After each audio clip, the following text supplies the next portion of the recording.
Top of the day to you all. Welcome once again to Module 10 of PD 5202. The last time we met, we discussed about the curriculum, the principles that have to do with curriculum design, which you must bear in mind as a teacher. Today we shall be talking about types of curriculum design. As you can see from the diagram below, we have three types of curriculum designs. You have the subject-centered design model, the learner-centered design model, and the problem-centered design model. The subject curriculum design, what is it all about?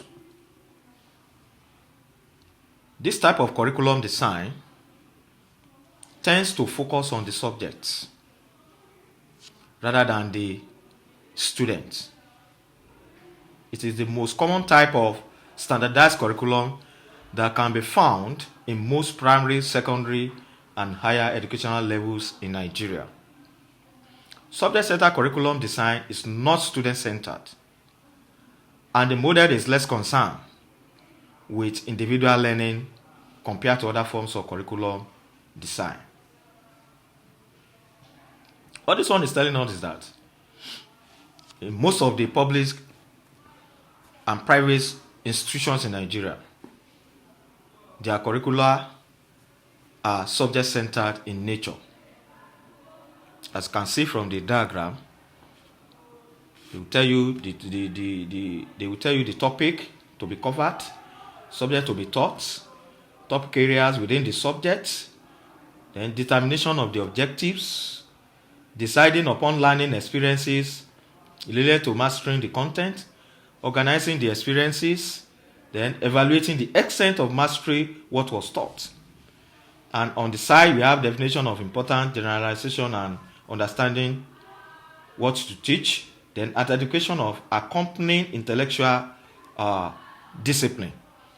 Here, the curricula will be there for you, subject by subject, and it is your duty as a teacher to implement what the curriculum of each subject demands.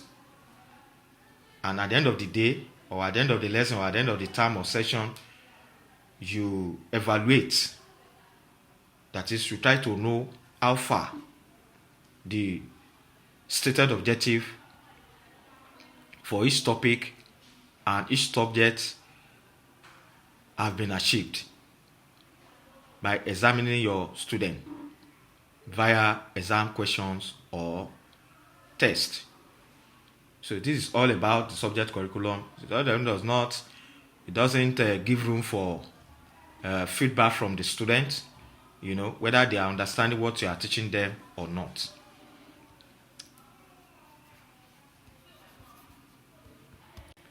Then we have the learner-centered design.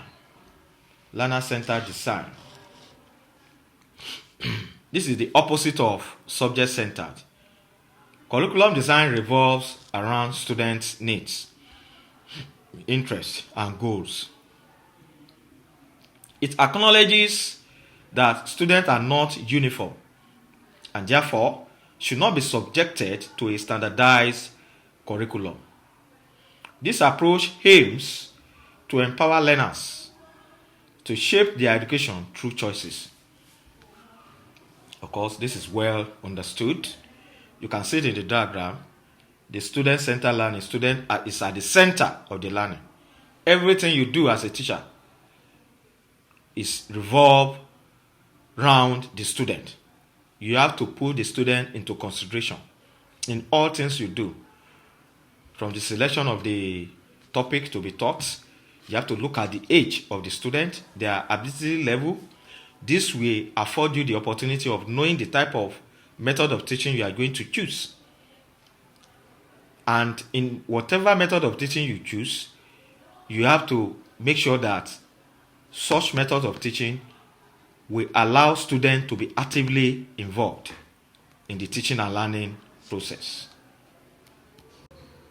Then we have the problem-based learning.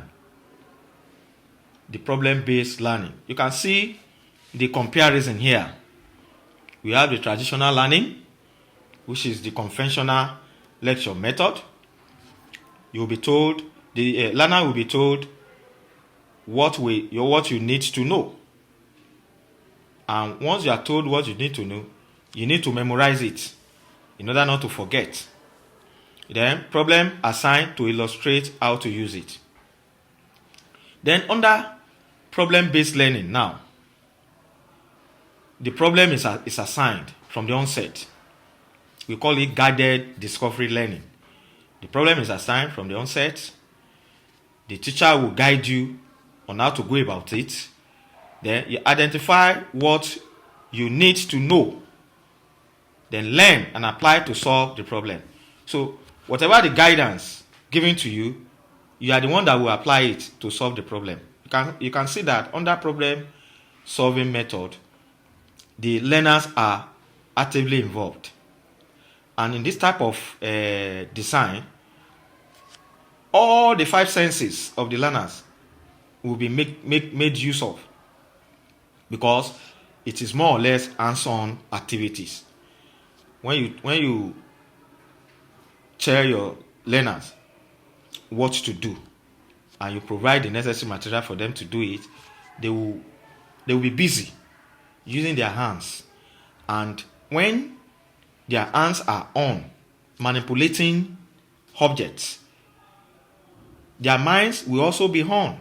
And when their minds will be on, their 5 senses will also be at alert.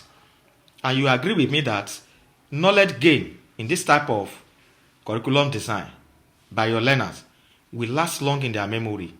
It will last long in their memory because they are the one that found solution to the problem being solved. And the solution they found to that problem will stick to their brain. It will form a kind of mental picture in their minds. And it will not, the knowledge gain will not be easily forgotten. Ladies and gentlemen, with this, we've come to the end of the different types of curriculum design. And until we meet to discuss Unit 5 of Module 10, do have a great day.